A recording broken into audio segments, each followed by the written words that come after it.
I was in choir, and they came in just shooting. They didn't come into the room. We heard them shooting, and half the class split up and went out through the auditorium with Brandon, and half the class stuck with me. And I just made sure everybody was safe, so we put them all into the office. I had a lot of buddies helping me, and after that, I was just watching everybody get shot. In Littleton, we saw and we continue to see horror and agony. We also see in that horror and agony the ties that bring us together as a national community. The police officers rushing toward the sound of gunfire with bravery and professionalism. The students risking their own lives for their friends. The doctors and paramedics summoning all their skills under astonishing pressure.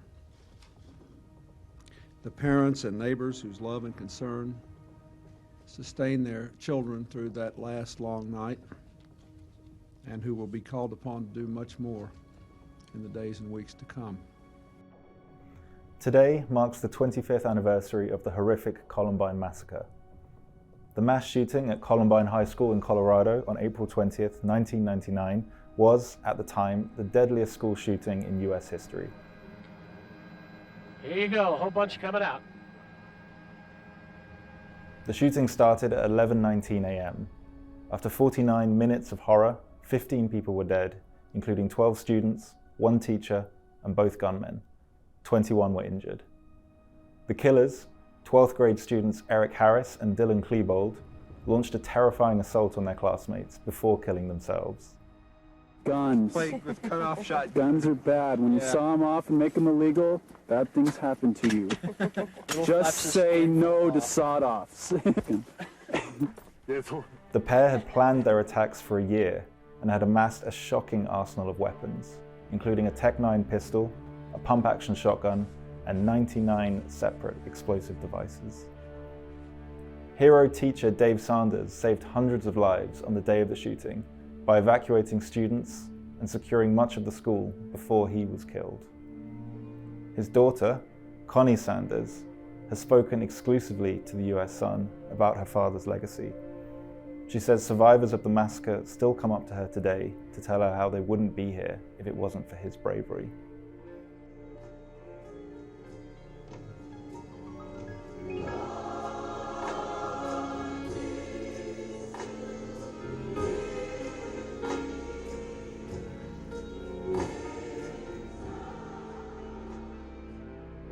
The attack sent shockwaves across America, but tragically, Columbine's death toll has since been eclipsed by the 2007 Virginia Tech massacre, which claimed the lives of 32 people. I think I'm feeling good about starting school again. I think it was just a really unfortunate event that happened at our campus.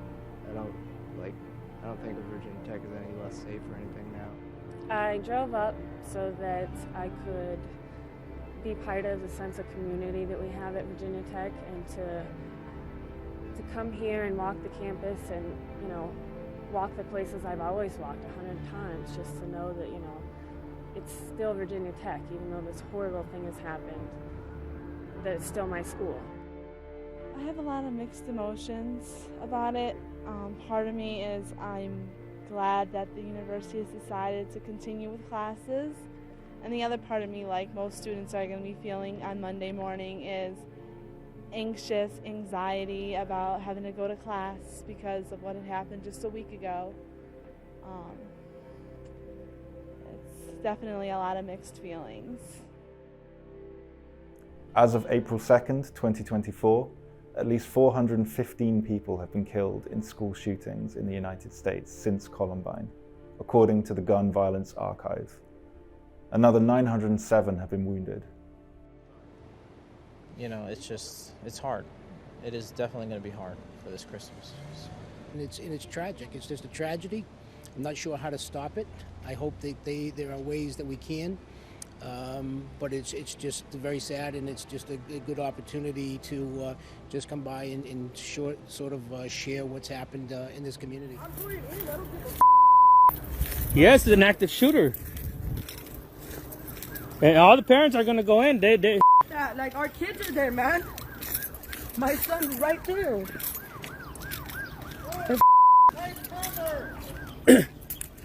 They said take cover. All the parents are going to the front. All the parents are going to the front. All the parents are going to the front. Just shoot them already. As a nation, we have to ask, when in God's name are we going to stand up to the gun lobby? When in God's name we do what we all know in our gut needs to be done? The Columbine killers wrote detailed plans about their attacks, but the true motivations for the savage killings are still unknown. The pair wrote in their diaries about being bullied and hit out at the popular so-called jocks. They were obsessed with violent video games and music. At first, it was reported that the killers were part of a group at Columbine High School called the Trenchcoat Mafia, a clique of self-proclaimed outcasts who wore long black coats.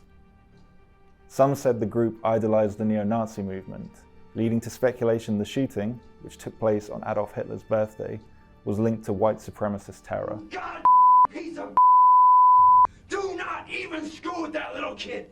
If you do, I'll rip off your head and shove it so far up your...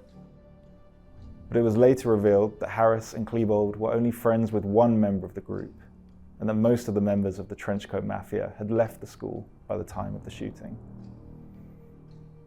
Today, a quarter of a century on, many survivors are still haunted by the horror of the events of April 20th.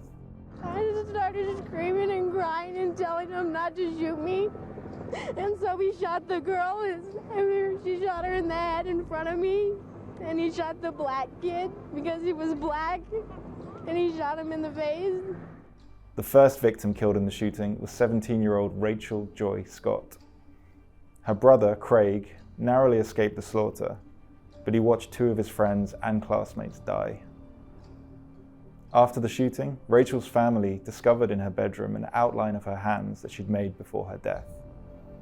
Inside the outline, she wrote, "These hands belong to Rachel Joy Scott and will someday touch millions of people's hearts."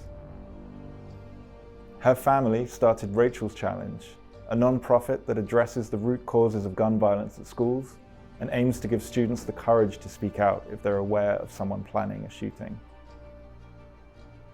The organization has hosted thousands of school assemblies around the country, sharing Rachel's story and message.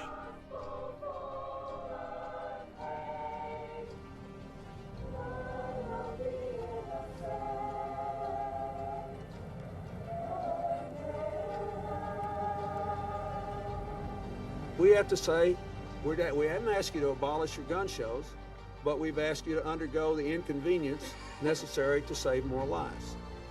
We don't have to be insensitive, we just have to be determined. But I'm telling you, we don't do something about this gun show loophole, we're going to continue to have serious, serious problems. For more of the best news and exclusives, visit theussun.com.